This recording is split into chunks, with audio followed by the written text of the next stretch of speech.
بسم اللہ الرحمن الرحیم۔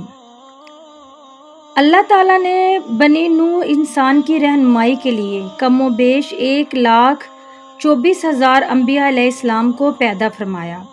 آسمان دنیا کی گہما گہمی کوئی بڑی خوشخبری سنا رہی تھی۔ جیسے جیسے وقت گزرتا جا رہا تھا، تسبیح و ذکر میں مصروف فرشتوں کی بے چینی میں اضافہ ہوتا جا رہا تھا۔ نظریں بیت المعمور پر تھیں اور کان اللہ کی پکار کے منتظر تھے۔ آخر کار انتظار کی گھڑیاں ختم ہوئیں اور اللہ پاک کا حکم ہوا۔ ترجمہ: میں زمین پر اپنا نائب خلیفہ بنانے والا ہوں۔ فرشتے اس فیصلے پر حیران تھے۔ ان کا خیال تھا کہ جنات کی طرح یہ بھی زمین پر لڑائی جھگڑا اور فساد کریں گے۔ چنانچہ انہوں نے اس فیصلے کی حکمت معلوم کرنے کی غرض سے ڈرتے ڈرتے عرض کیا: اے ہمارے رب، ایسے شخص کو کیوں پیدا کرتا ہے جو زمین میں فساد کرے اور خون بہائے؟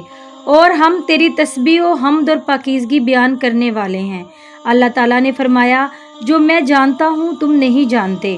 حضرت آدم علیہ السلام کے سب سے پہلے پیغمبر، ابو البشر، انسانوں کے باپ اور صفی اللہ یعنی اللہ کے برگزیدہ بندے ہیں۔ آپ علیہ السلام کے زمانے کا تعین نہیں کیا جا سکتا۔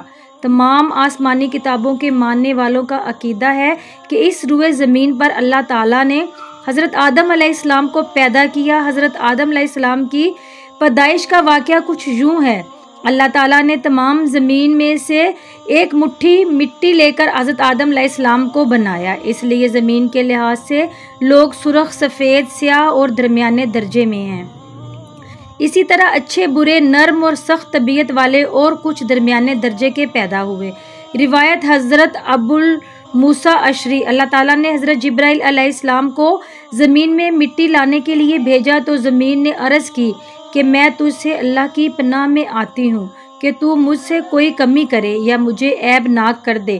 تو وہ مٹی لیے بغیر ہی واپس چلے گئے اور عرض کی: اے اللہ، اس نے تیری پناہ میں آنے کی درخواست کی تو میں نے اس کو پناہ دے دی۔ اللہ تعالیٰ نے پھر حضرت میکائیل علیہ السلام کو بھیجا۔ زمین نے اس سے بھی پناہ مانگی تو اس نے بھی پناہ دے دی اور حضرت جبرائیل علیہ السلام کی طرح واقعہ بتا دیا۔ پھر اللہ نے موت کے فرشتوں کو بھیجا۔ زمین نے اس سے بھی پناہ مانگی تو اس نے کہا: میں اس سے اللہ کی پناہ میں آتا ہوں کہ میں اللہ کے حکم کی تعمیل کیے بغیر واپس چلا جاؤں۔ اور اس نے مختلف جگہوں سے سرخ، سیاہ اور سفید مٹی اکٹھی کی، جس کی وجہ سے حضرت آدم علیہ السلام کی اولاد بھی یعنی اس زمین پر رہنے والے تمام انسان مختلف رنگوں والے ہیں۔ وہ مٹی لے کر عرش پر چلے گئے اور اس کو پانی کے ساتھ تر کیا۔ پانی سے تر کرنے سے وہ چپکنے والی لیس دار مٹی بن گئی۔ اس پر اللہ تعالیٰ نے فرشتوں کو فرمایا: میں مٹی سے انسان بنانے والا ہوں۔ جب میں اس کو اچھی طرح بنا لوں اور اس میں اپنی پیدا کردہ روح ڈال دوں تو تم اس کے لیے سجدہ کرتے ہوئے گر جانا۔ اللہ تعالیٰ نے علم کے ساتھ حضرت آدم علیہ السلام کا ان پر شرف اور مرتبہ واضح کیا۔ اللہ تعالیٰ نے حضرت آدم علیہ السلام کو ہر چھوٹی اور بڑی چیز اور ان کے نام سکھائے۔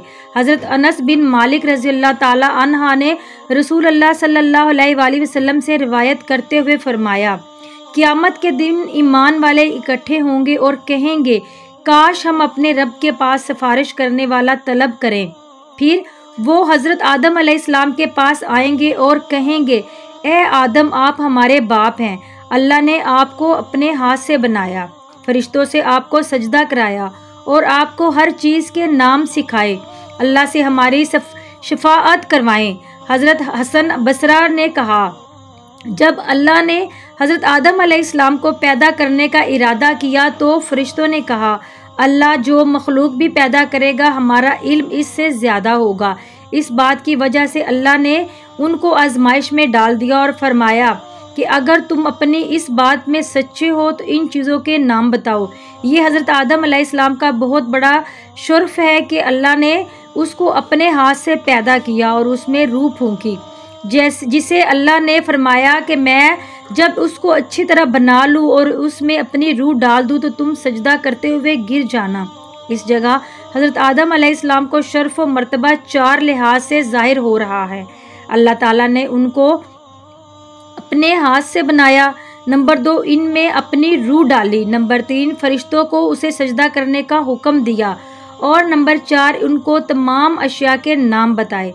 ناظرین، مختصر یہ کہ حضرت آدم علیہ السلام کی نہ ماں ہے نہ باپ، بلکہ اللہ تعالیٰ نے ان کو مٹی سے بنایا ہے۔ چنانچہ روایت ہے کہ جب اللہ تعالیٰ نے آپ علیہ السلام کو پیدا کرنے کا ارادہ فرمایا تو حضرت اسرائیل علیہ السلام کو حکم دیا کہ زمین سے ایک مٹھی مٹی لائیں۔ اللہ تعالیٰ کے حکم کے مطابق حضرت اسرائیل علیہ السلام نے آسمان سے اتر کر زمین سے ایک مٹھی مٹی اٹھائی تو پوری روئے زمین کی اوپری پرت یعنی کہ تہ چھلکے کی مانند اتر کر حضرت اسرائیل علیہ السلام کی مٹھی میں آ گئی، جس میں 60 رنگوں اور مختلف کیفیتوں والی مٹیاں تھیں، یعنی سفید، سیاہ، سرخ و زرد رنگوں والی، اور نرم، سخت، شیریں، تلخ، نمکین اور پھیکی وغیرہ کیفیتوں والی مٹیاں شامل تھیں۔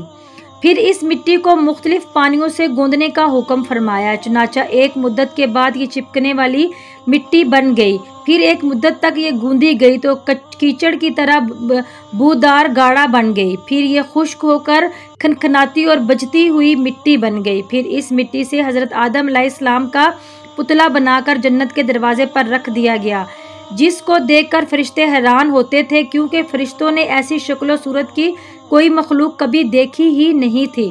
پھر اللہ تعالیٰ نے اس پتلے میں روح کو داخل ہونے کا حکم فرمایا، چنانچہ روح داخل ہو کر جب آپ کے نتنوں میں پہنچی تو آپ کو چھینک آئی، اور جب روح زبان تک پہنچ گئی تو آپ نے الحمدللہ پڑھا، اور اللہ پاک نے فرمایا یرحمک اللہ، یعنی اللہ تم پر رحمت فرمائے۔ اے ابو محمد آدم، میں نے تم کو اپنی حمد ہی کے لیے بنایا ہے۔ پھر آہستہ آہستہ پورے بدن میں روح پہنچ گئی اور آپ زندہ ہو کر اٹھ کھڑے ہوئے۔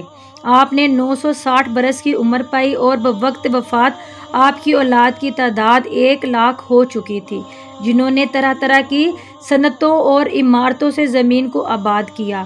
محمد بن اسحاق رحمۃ اللہ علیہ نے کہا، جب آدم علیہ السلام کی موت کا وقت آیا تو انہوں نے اپنے بیٹے شیث علیہ السلام کو وصیت کی اور اس کو دن اور رات کے اوقات کی تعلیم دی، ان اوقات کی عبادت سکھائی اور ایک بڑے طوفان آنے کی پیش گوئی کی۔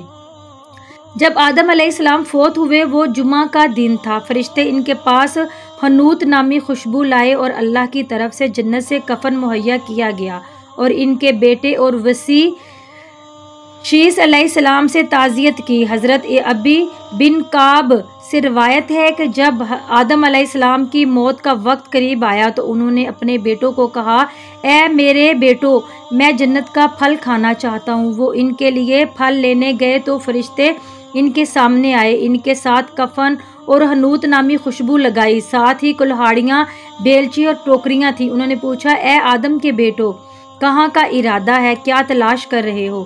انہوں نے کہا، ہمارے والد آدم بیمار ہیں اور جنت کا پھل کھانا چاہتے ہیں۔ فرشتوں نے کہا، واپس چلو، تمہارے باپ کا وقت پورا ہو چکا ہے۔ فرشتے آئے تو حوا نے ان کو پہچان لیا اور آدم کے ساتھ اونٹ میں ہو گئی۔ حضرت آدم علیہ السلام نے کہا، مجھ سے دور ہو جا، میں تجھ سے پہلے پیدا ہوا ہوں، لہٰذا میرے اور میرے رب کے فرشتوں کے درمیان حائل مت ہونا۔